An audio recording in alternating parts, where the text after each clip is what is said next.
Неизвестно е дали дрва за престојната грејна сезона ќе има доволно, изјави директорот на Национални шуми Здравко Трајанов во емисијата Клик Плюс на ТВ21.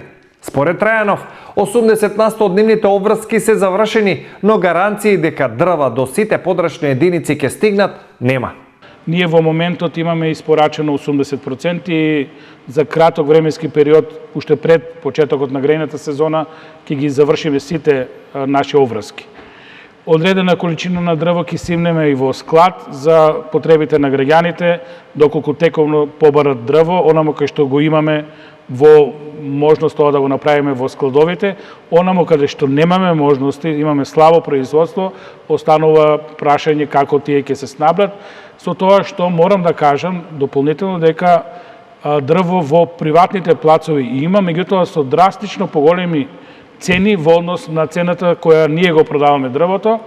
Таа површина, според некои анализи кои излегува и европските институции, е драстично поголема. Според тие снимања сателитски, некаде достигнува во моментот и некаде до 100.000 хектара, со тоа што остатокот од таа површина, 40.000 хектара, е неуредена шумска површина.